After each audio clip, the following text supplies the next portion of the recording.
hermanos, vamos a comenzar un día más en el estudio poderoso de la palabra del Señor. Al tema de hoy lo he titulado La ley número 3. Di un número 1, número 2 y hoy es el número 3. Y voy a continuar con la misma línea de pensamiento que estamos enseñando sobre la ley.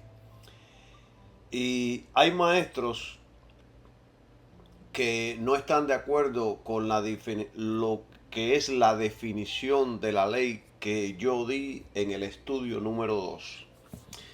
Y di sobre la ley 3 definiciones. Número 1, hablamos de la ley de Dios, que la ley moral de Dios son los 10 mandamientos. Hablamos de la definición de la ley de Moisés, que es la ley judicial o ceremonial de Israel. Y hablamos también de la ley de Cristo, que es el Evangelio, la ley moral de Dios, el sacrificio de la cruz. Esa es la ley de Cristo. Entonces nosotros explicamos sobre estas tres definiciones. Yo mismo antes creía o pensaba que significaba lo mismo, que toda la ley de Dios era una misma cosa. Pero ya después, con el tiempo de haber estudiado más profunda las Escrituras, veo que sí se hace diferencia entre la ley de Dios, la ley de Moisés y la ley de Cristo. Yo antes tenía menos luz de la que tengo hoy día en las Escrituras. Y mañana tendré mucho más luz de las Escrituras. Eso es natural para todos nosotros. Pero ya que estamos hablando de esto, notemos que en las Escrituras las mismas Escrituras nos hacen ver la diferencia. En primer lugar, notemos, si vamos ahí todos a Éxodo, capítulo 20, ya tengo mi Biblia aquí abierta en Éxodo 20, en el versículo 1, notemos que aquí la Biblia dice, y habló Dios todas estas palabras diciendo. Y habló Dios todas estas palabras diciendo. Aquí Dios se presenta. Aquí se presenta a Dios como Dios. Después, si usted lee el versículo 2, dice, yo soy Jehová, tu Dios. Entonces Dios aquí ahora cambia y se presenta como Jehová. Entonces, notemos que no es Jehová o el Señor quien habló en el versículo 1, sino Dios. Y aquí el Espíritu Santo no usó la palabra el Señor o Jehová, sino Dios en el versículo 1. ¿Por qué? Y créanme, aquellos que han estudiado la Biblia, entre la palabra Dios y Jehová hay una gran diferencia. Todos en el mundo mencionan a Dios. Todos creen que existe un Dios. Y todos dicen, Dios te bendiga. Pero no todos tienen a Dios como Padre. No como el Dios de pacto.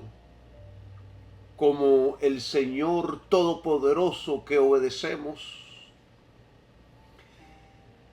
Dios no es Padre para todos.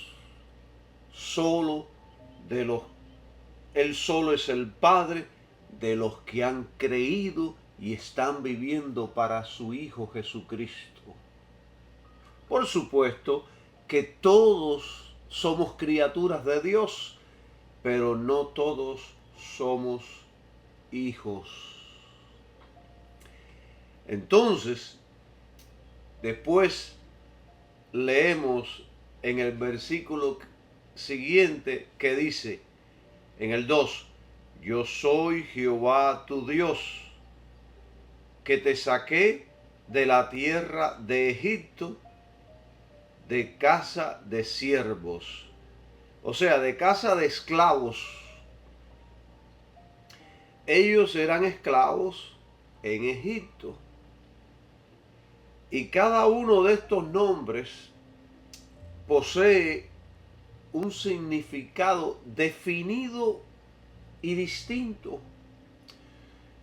Dios es el título de creador.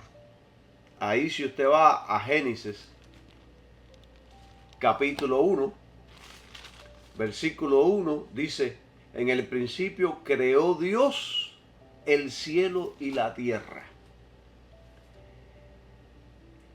Dios es el título del creador, mientras que Señor o Jehová es Dios en una relación de pacto. Es por eso, por lo que es Jehová, Dios todo el tiempo, a lo largo de Génesis capítulo 2 en adelante, ya cambia de Dios, cambia a Jehová Dios, cambia a Jehová el Señor. En Génesis 1 es Dios como creador, y después en Génesis 2, del capítulo 2, el versículo 4 en adelante, es Jehová Dios en conexión con Adán, con quien él había entrado en un pacto. Entonces hay gente que dice, que se pregunta y dice, hermano, ¿cómo sabemos que Dios hizo un pacto con Adán?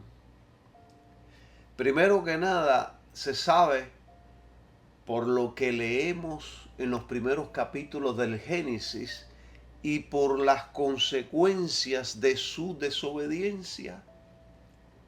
Y también lo conocemos por la relación que había entre ellos.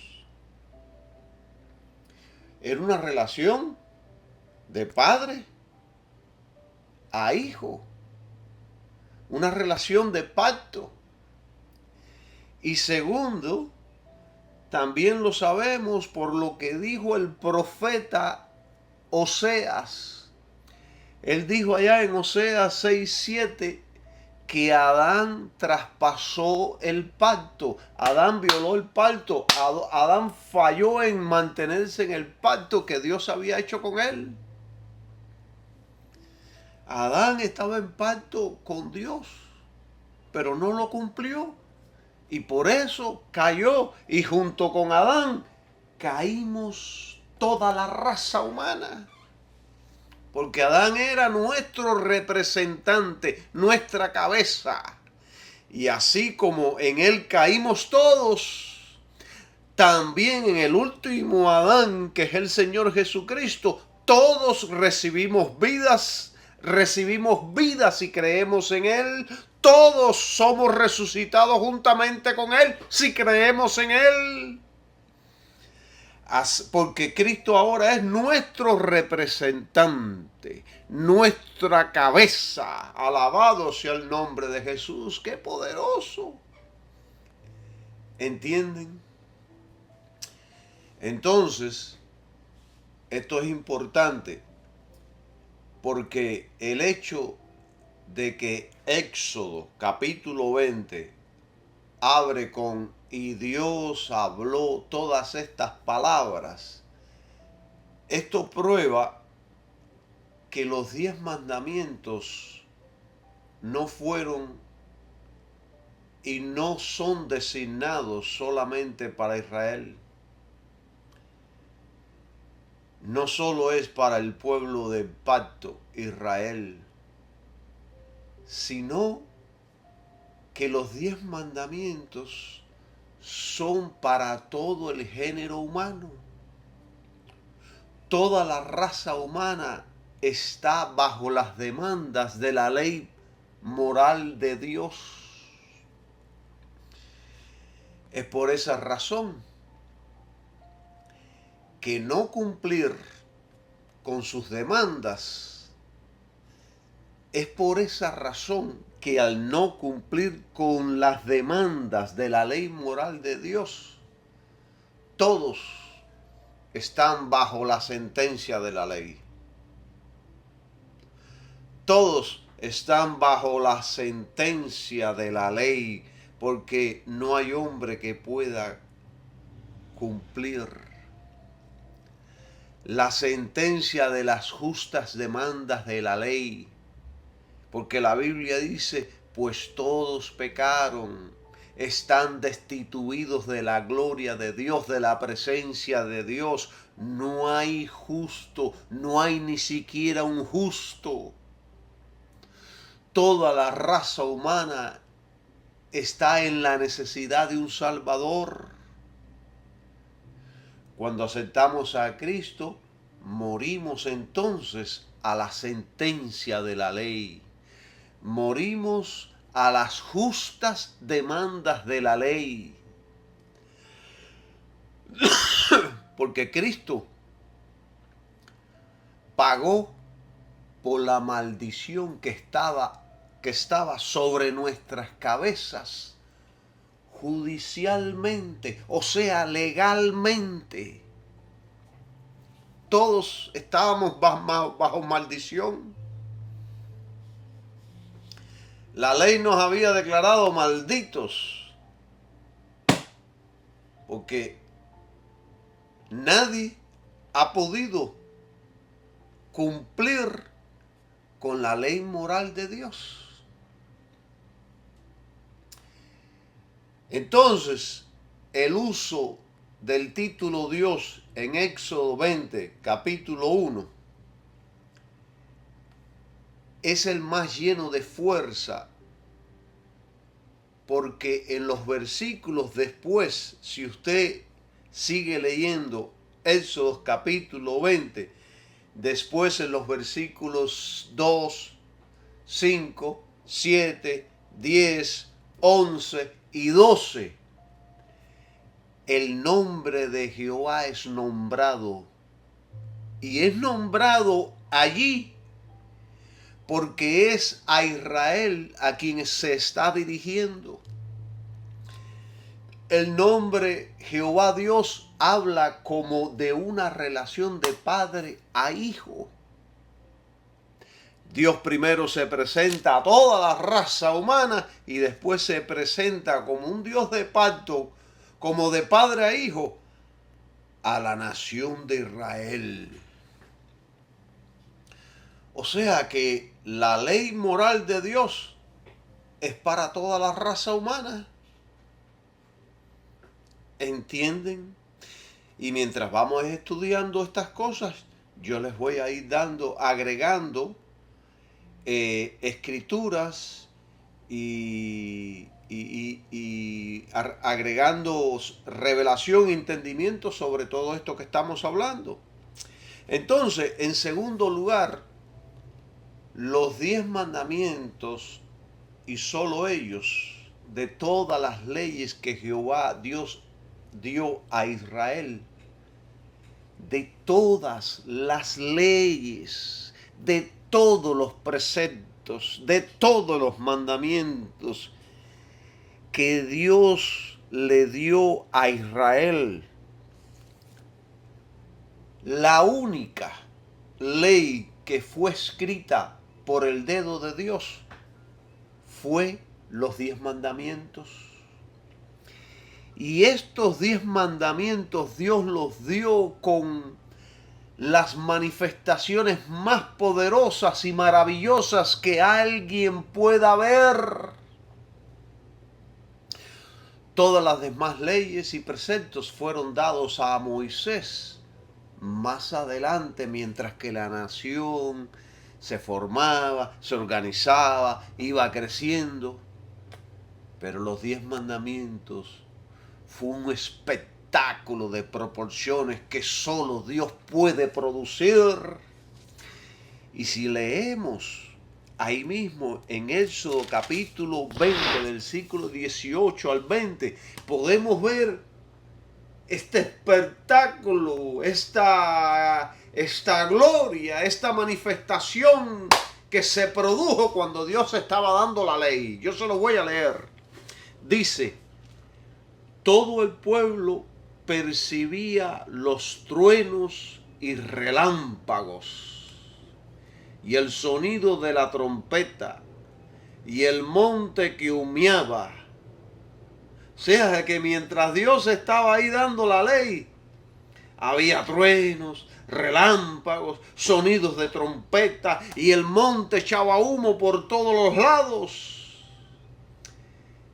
Y viéndolo el pueblo, temblaron y se pusieron de lejos. Les entró miedo, empezaron a temblar y se pusieron de lejos. Y dijeron a Moisés, habla tú con nosotros, que nosotros oiremos, mas no hable Dios con nosotros para que no muramos. Tenían miedo de caer muertos. Y escucha el 20 porque está poderoso.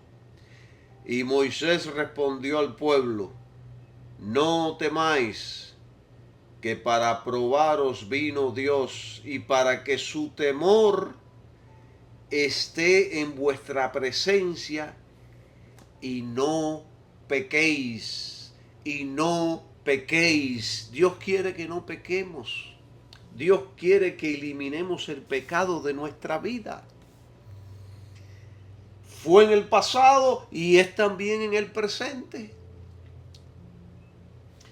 O sea que lo único que se dio aquí en este espectáculo tan maravilloso, que el monte echaba humo, que había truenos, relámpagos y trompetas y que el pueblo se llenó de temor, fue la ley de los 10 mandamientos.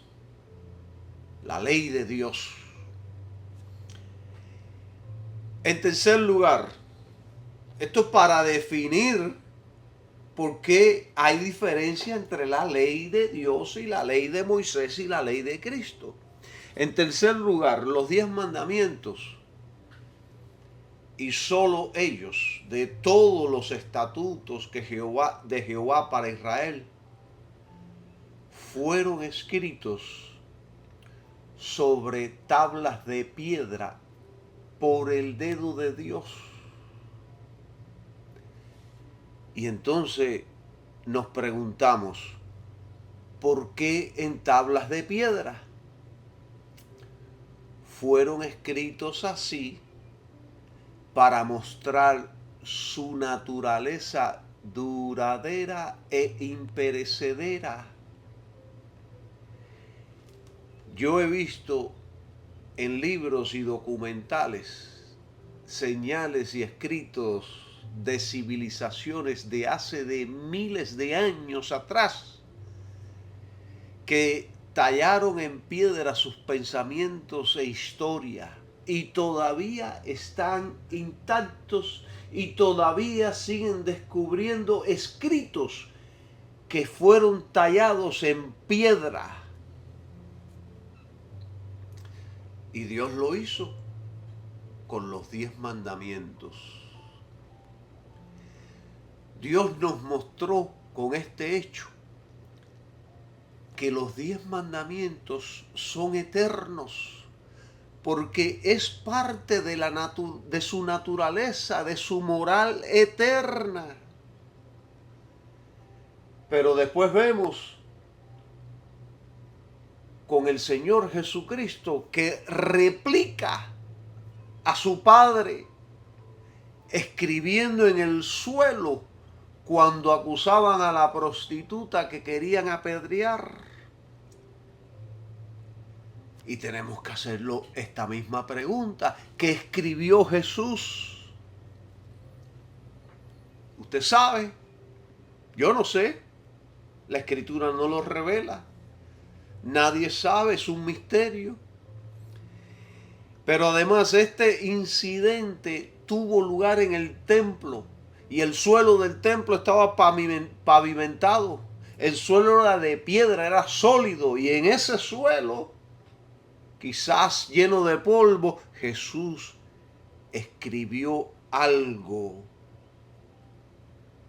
Dice que se inclinó al suelo y empezó a escribir.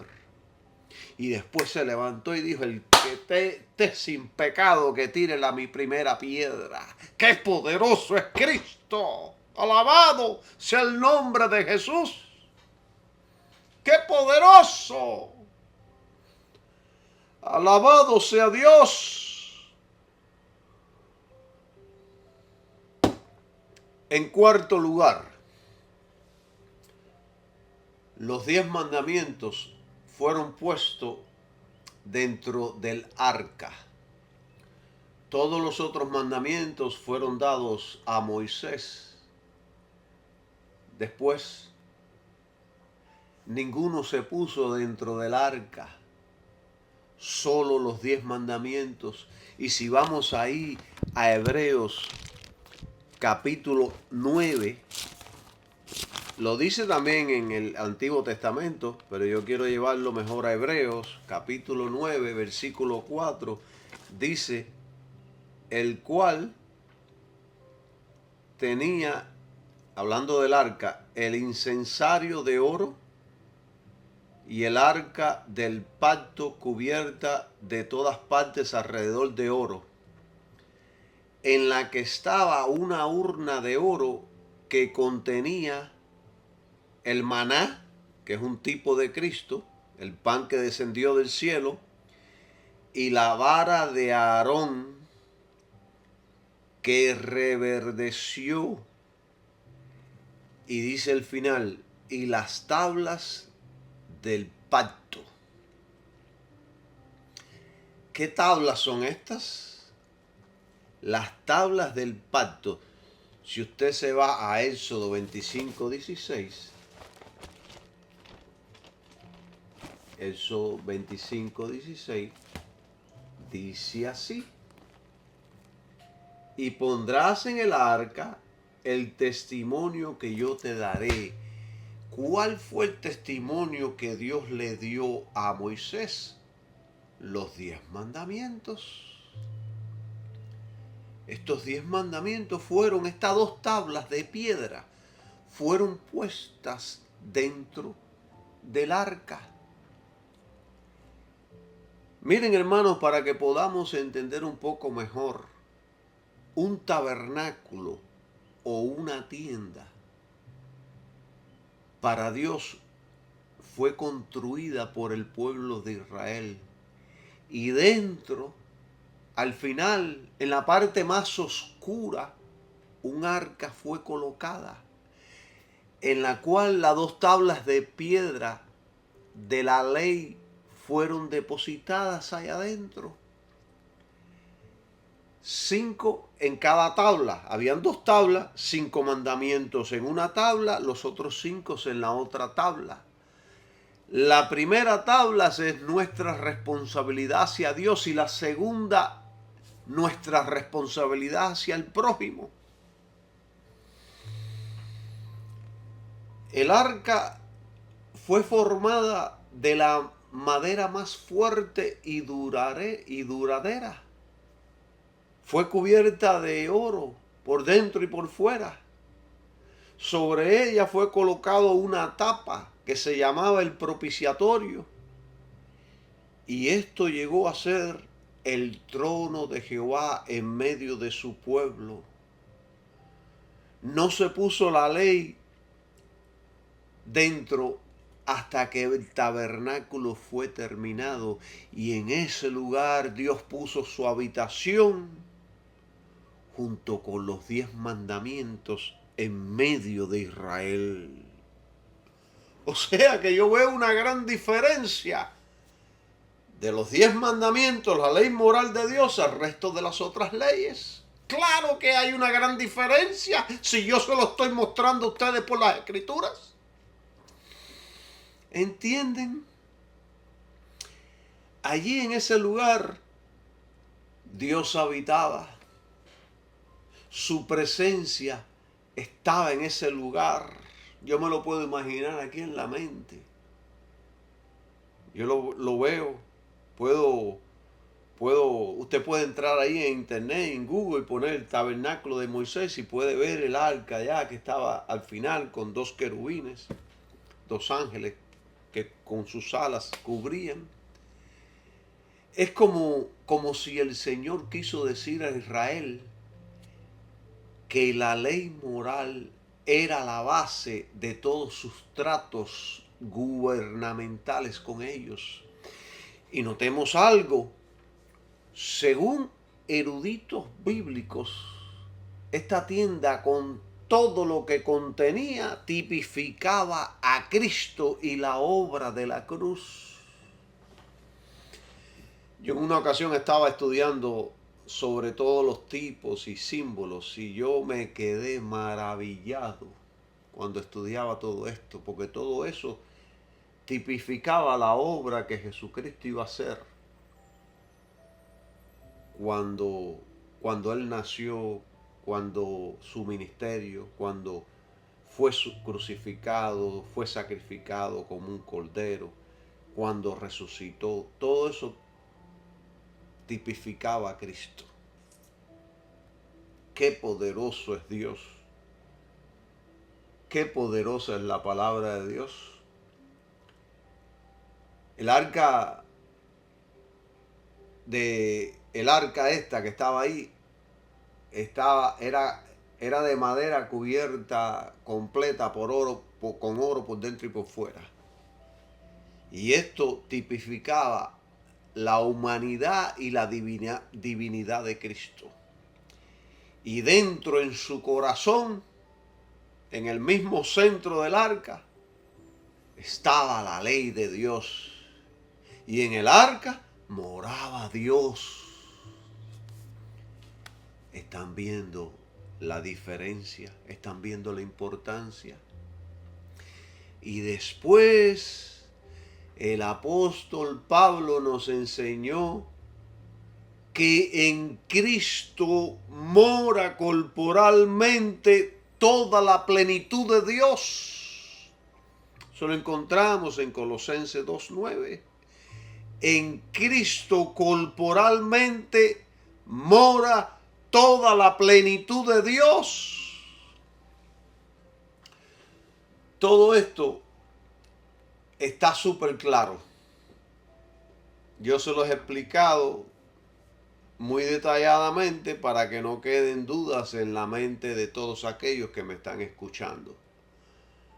Los 10 mandamientos, lo cual es la ley moral de Dios, eran claramente distinguidos de la ley de Moisés. En esos tiempos, tanto la ley de Moisés como los 10 mandamientos eran obligatorios a los israelitas solamente y a los gentiles prosélitos, o sea, los que se habían convertido al cristianismo, al judaísmo. Todos los que fueran a habitar entre los israelitas debían guardar la ley de Israel. Debían cumplir y someterse a la constitución de Israel. La debían obedecer. La ley moral de Dios, a diferencia de la mosaica, es obligatoria a todos los hombres en todo lugar. Y lo repito una vez más, la ley moral de Dios, los 10 mandamientos, es una obligación para toda la raza humana. Y alguna gente se puede preguntar, no, pero eso se le dio solamente a los judíos. Ya yo mencioné que le fue dado a toda la raza humana. Y voy a profundizar en esto para que vea que le fue dada a todos. Porque después Pablo en Romanos capítulo 1 lo enseña. Lo que hay que leer y hay que estudiar, informarse de todo esto. La ley moral es obligatoria para todos los hombres, aunque no la hayan oído nunca, aunque no la hayan escuchado nunca. La ley moral de Dios está impresa en la misma naturaleza del hombre, aunque nunca haya escuchado de Dios.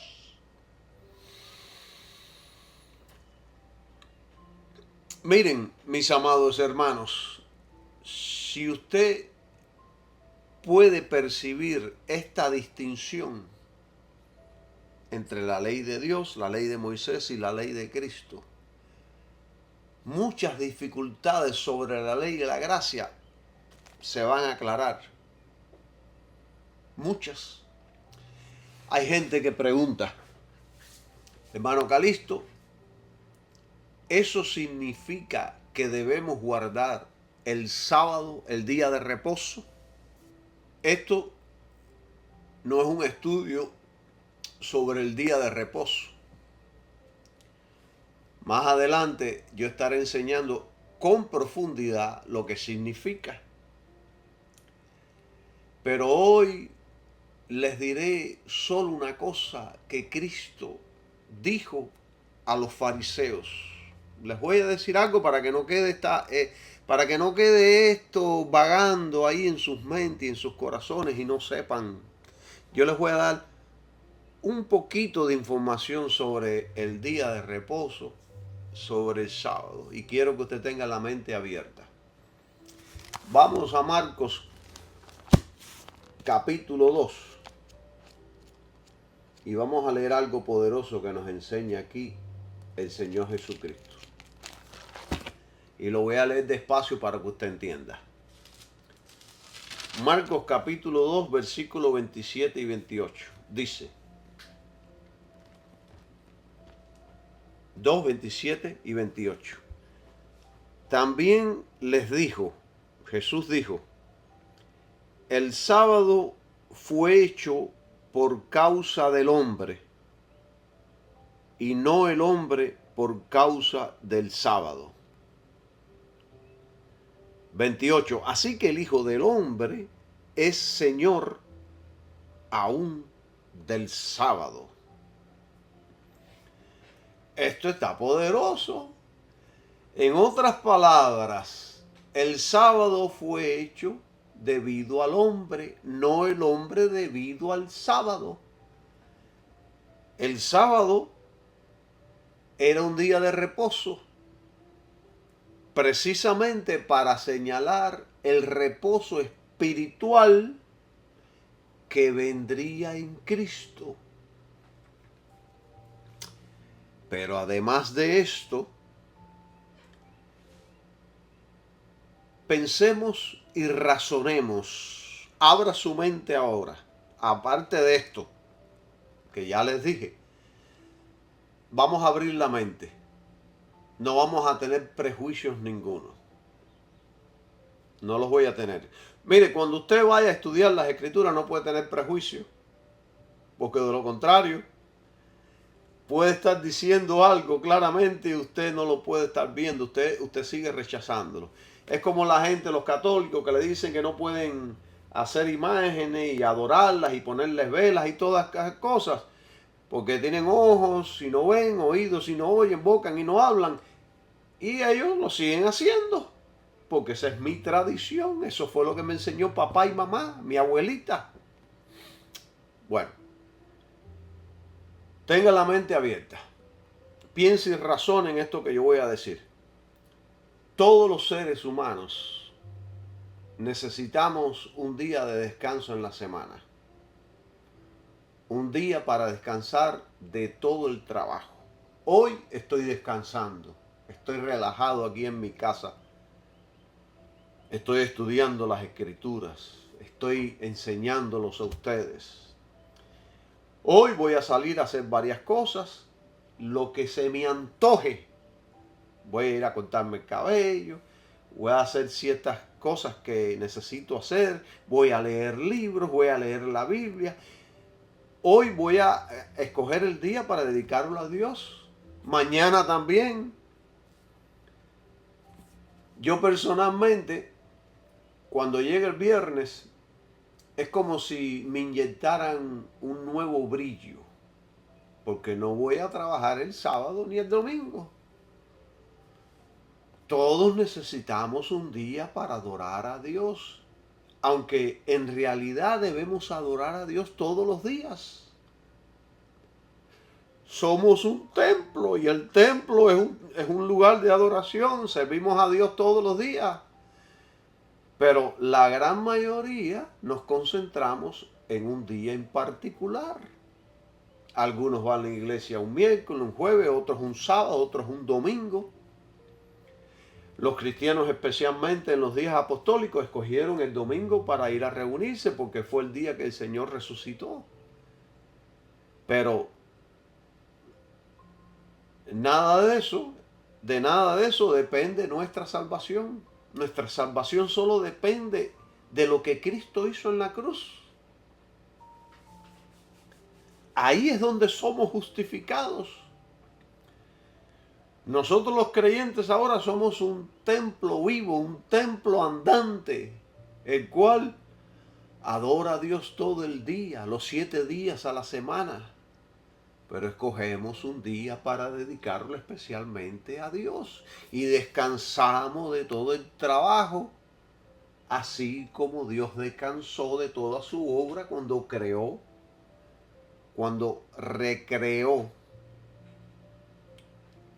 Eso es otro tema, pero bueno, descansó de su obra que hizo ahí en el Génesis. Hay quienes van a la iglesia entre semanas, otros el sábado, otros el domingo. El día no es importante. Así que el día es para el beneficio del hombre. Si usted trabaja los 7 días, yo les aseguro que va a llegar un momento en que usted se quemará mentalmente, se frustrará y aborrecerá su vida. Porque todos necesitamos descansar. Necesitamos un día para dedicarlo a Dios totalmente, sin nada que hacer, excepto adorar, estudiar, leer, meditar, orar, etc. Necesitamos un día para descansar, salir, pasarlo entre familias y amigos, ir a un río, ir a la playa, ir al campo, ir a una reunión con amigos, conversar, hacer fiestas. Así que yo creo que la sabiduría de Dios vio de antemano que el hombre también necesita descansar. Yo estoy convencido que muchos de nuestros problemas espirituales y físicos se resolverían si dedicamos a Dios un día, cualquiera que sea. No tiene que ser el sábado o el domingo, otros días. Mire, otro día yo le enseñaré profundamente sobre el día de reposo, sobre el día de descanso. Esto solamente estoy trayendo unas palabras para que no queden dudas en el ambiente sobre los 10 mandamientos. Porque en realidad el descanso completo se halla estando viviendo para Jesucristo. Pero bueno, si usted no quedó convencido con esta explicación, les diré algo adicional. El mandamiento del día de reposo nos enseña que Dios es el Señor soberano de nuestro tiempo. Escuche. Tiempo que debe ser usado y aprovechado por nosotros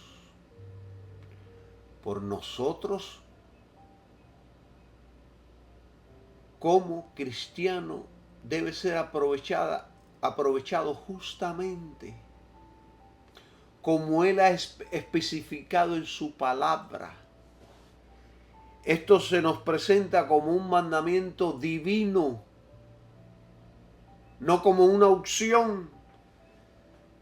Es como dice los 10 mandamientos, como dice la Biblia, 6 días trabajarás.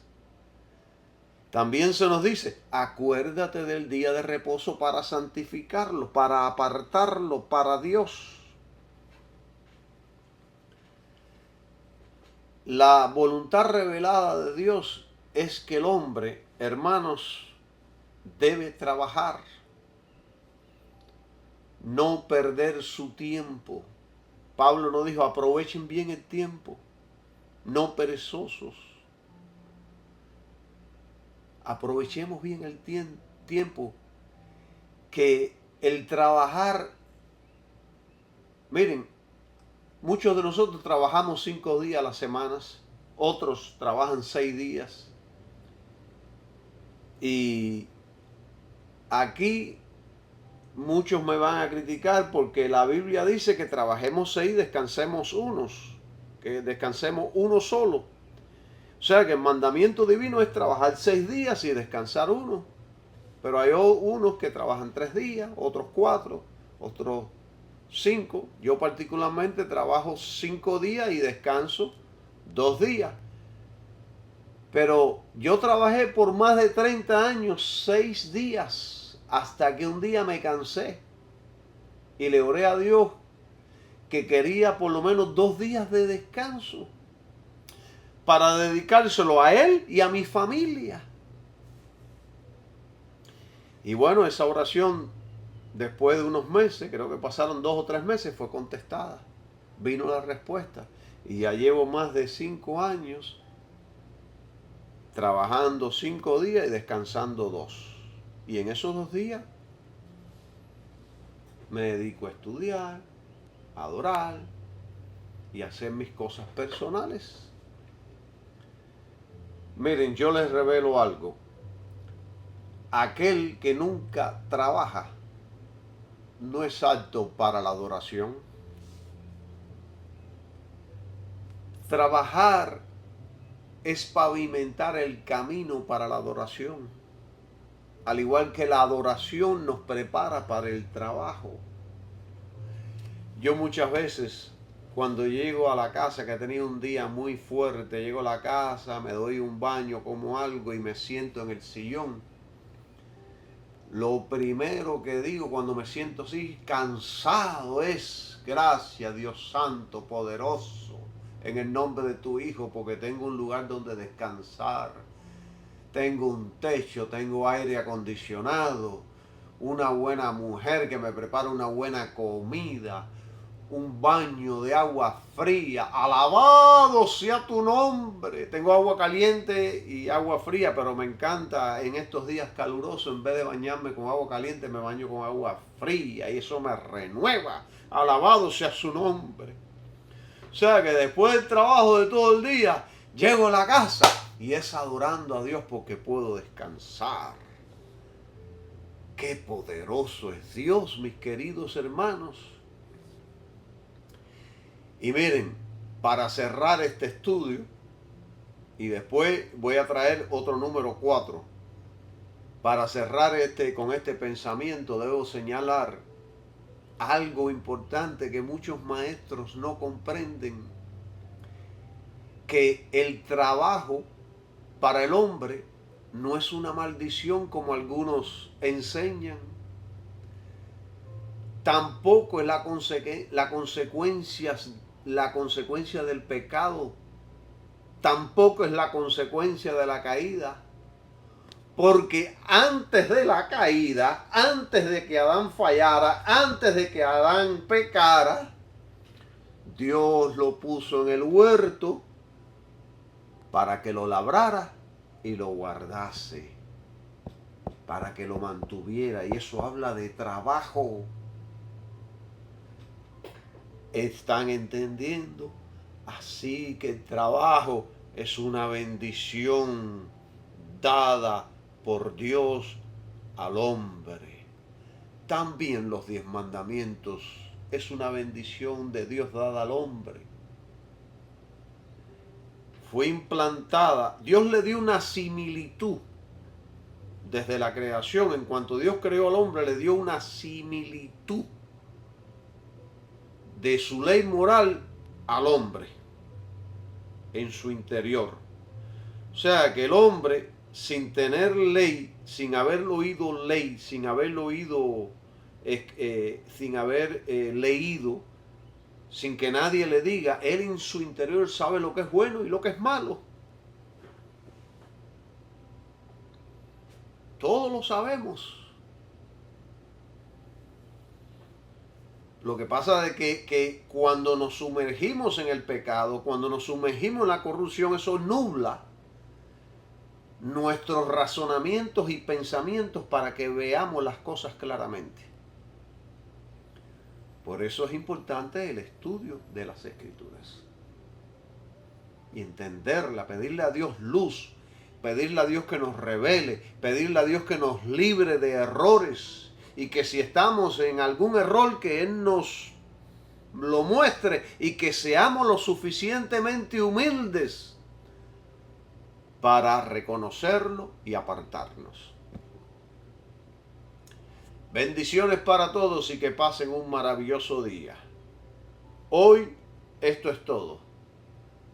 Pero hay un número 4, un estudio número 4 que va a estar súper poderoso.